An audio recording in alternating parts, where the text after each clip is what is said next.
मेरे साथ बात करने के लिए पूर्व मंत्री नसीमुद्दीन सिद्दीकी जी हैं। सर, इस्तीफ़ा अब आपने दे दिया है, ऐसी क्या वजह होगी, क्योंकि 8 साल आपने कांग्रेस को दिया, उसके बाद अब इस्तीफ़ा? आपको मैंने लिख कर के भी भेजा था और वही मैं कह दूं, आपका चैनल मेरा चैनल है। मजबूरी में ये सब किया जाता है, मजबूरियों के नाम पे सब तोड़ना छोड़ना पड़ा, मजबूरियों के नाम पे सब छोड़ना पड़ा। दिल तोड़ना कठिन था मगर तोड़ना पड़ा। तूफान पे लिखे थे मेरे दोस्तों के नाम, किसी को साहिलों की तरफ मोड़ना पड़ा। साहिल माने किनारा। क्या करें, जंग लग रही थी, कोई काम ही नहीं, काम मांगते मांगते जंग लगी जा रही थी। भाई एक ज़िला दे दो, एक गांव दे दो, संगठन का काम करने दो। मैं ज़मीन का आदमी उसी गांव में पड़ा रहूँगा। मैं 36 साल पड़ा रहा। मैंने ईद, बकरीद, दिवाली, दशहरा गांव देहात में झुग्गी झोपड़ियों में गरीबों के साथ रह करके मैंने बिताया। तभी तभी दिल मिलता है, ऐसे नहीं दिल मिलता है। तो मैं काम करने का जो तरीका था, मेरा जो काम का टेस्ट था, वो टेस्ट वहाँ है ही नहीं। इसलिए मुझे घुटन महसूस होने लगी। मुझे किसी नेता से कोई शिकायत नहीं। मेरे पास जब काम ही नहीं है तो मैं वहाँ हूँ क्यों? आपने कई बार कहा कि आपने राहुल गांधी से भी इस बारे में ज़िक्र किया, तो ये अनदेखी हुई कहाँ से? ये तो वो बताएंगे।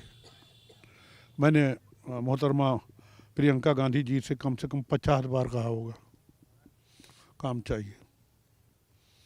प्रमोद तिवारी जी से मैंने सिफारिश लगाई कि भैया आप सिक्का ही दो कि मुझे कुछ काम दे दो। मैं खरगे जी के पास गया, मैंने कहा मुझे काम दे दो। बोले प्रियंका जी से बात करो। राहुल जी से मैंने एक दो बार नहीं, कई बार कहा कि मेरी खुराक खाना जो है वो काम है। मुझे मेरी खुराक नहीं मिल रही। मैं दुबला हुआ जा रहा हूँ बिना खुराक के। बाकी प्रदेश प्रभारी अविनाश पांडे जी से कई बार बात हुई। इससे पहले गुलाम नबी आज़ाद जी थे, उनसे, राज बब्बर जी थे, उनसे। एक काम दिया गया प्रांतीय अध्यक्षी का, तो जहाँ काम करना शुरू किया ग्राउंड में गए, वो पोलिंग बूथ कमेटियाँ बनाना शुरू की। रोक दी अभी जल्दी। संविधान बचाओ कार्यक्रम जो अब चल रहा है, ये चलाया नहीं, उसका बुरा असर पड़ रहा है। संविधान बचाने में अगर बुरा असर पड़ रहा है तो भैया मुझे क्यों प्रांतीय अध्यक्ष बनाया? ये पकड़िए, मैं चला कांग्रेस में हूँ अभी, जब तक झेल सकता हूँ। नहीं होगा तो छोड़ के घर बैठूँ। नहीं, तो ये रोक टोक करता कौन था? क्या ये लोग कांग्रेस को नुकसान पहुंचा रहे हैं, क्योंकि आप तो ऐसा काम कर रहे थे आपके मुताबिक जिससे कांग्रेस ही मजबूत होती? देखिए साहब, हर घर का अपना तौर तरीका है। आप जिस घर में रहते हैं उसके काम करने का तरीका अलग है। मैंने 36 साल काम करने का जो एक पैटर्न अपना बनाया, जो एक तरीका बनाया, तो जब मैं आपके यहाँ जाऊँगा तो मैं उसको 36 साल वाले को फिर मैं भूल नहीं सकता हूँ। और वो नेगेटिव नहीं, वो पॉजिटिव। और आप क्षमा कीजिएगा, मिसाल दे रहा हूँ। और अगर आपकी आदत है ना काम करने की और मैं करने लगूँगा तो आपको तकलीफ़ होने लगेगी। तो ये वही लोग हैं जिन्होंने इतना दबाव बनाया कि आपको छोड़ना पड़ा कांग्रेस। कौन लोग मैंने हैं कहा वो? ना, मजबूरियों के नाम पे सब छोड़ना पड़ा। अब एक एक का नाम थोड़ी लिया जाता है। बड़ी संख्या में लोग इस्तीफ़ा भी दे रहे हैं, सुनने में आ रहा है अब तक 13,000 लोग प्रदेश से, देश और दुनिया में बहुत लोग जुड़े हुए हैं आपसे।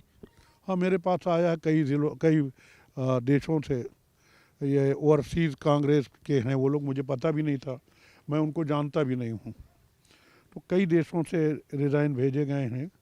और तो उन्होंने मेरे पास भी भेजा है। उन्होंने सीधे राष्ट्रीय अध्यक्ष कांग्रेस पार्टी खरगे जी को एड्रेस करके भेजा है। मैं तो कहूँगा भी नहीं, क्योंकि मैं जानता ही नहीं हूँ कौन है वो इस्तीफ़ा दे रहे हैं। कारण यही लिख रहे हैं कि नसीमुद्दीन सिद्दीकी ने जो त्यागपत्र दिया उसके समर्थन में दे रहे हैं।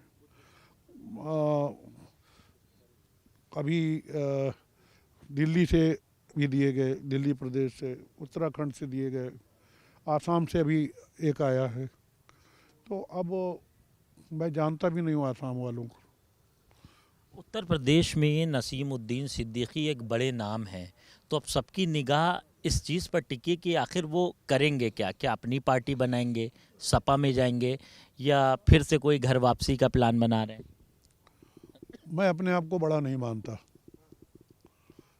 जो बड़ा होता है वो झोपड़ी में नहीं जाता है, गरीबों के झूठा पानी नहीं पीता है।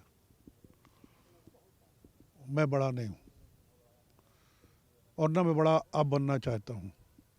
मुझे जितना बड़ा बनना था मैं बन चुका, और मैं बड़ा बनने के लिए कांग्रेस में नहीं गया था। कांग्रेस से कुछ लेने नहीं गया था, कांग्रेस को देने गया था। कांग्रेस ने नहीं लिया। अब आपका जो सवाल है कि अपनी पार्टी बनाएंगे, किसी पार्टी में जाएंगे, आपको मालूम है, सूची पूरी है कि 73 लोगों ने ये तय किया कि कांग्रेस छोड़ना है, और 73 लोग वो हैं कि जिनके पीछे कई कई हज़ार लोग हैं। या तो एमएलए रहे हैं, एमपी रहे हैं, पार्लियामेंट का चुनाव लड़े हैं, असेंबली का चुनाव लड़े हैं, और मौजूदा पार्टी के प्रदेश के पदाधिकारी थे।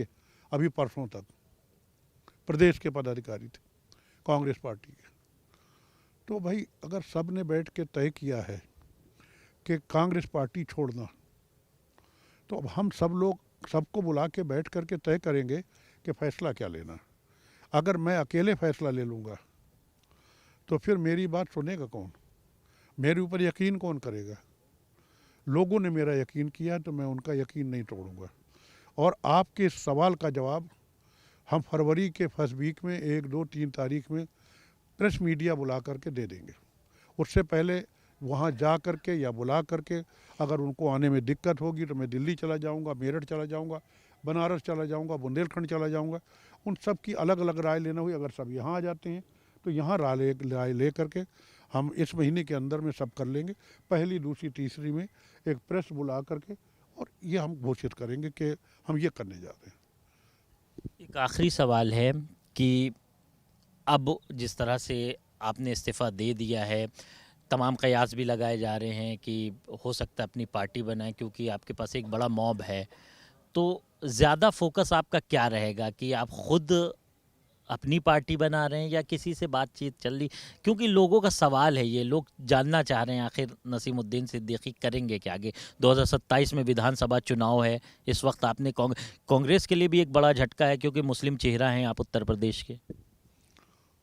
देखिए, बातचीत क्या, सभी लोगों ने बातचीत की, फ़ोन पे सबसे बात हुई, तो कोई ऐसा नहीं है जिसने बात ना की हो। लेकिन इसका मतलब ये नहीं है कि अब ये तय हो गया कि किसके साथ जाना है। बात सभी से हुई है। बहुत शुक्रिया हमसे बात करने के लिए।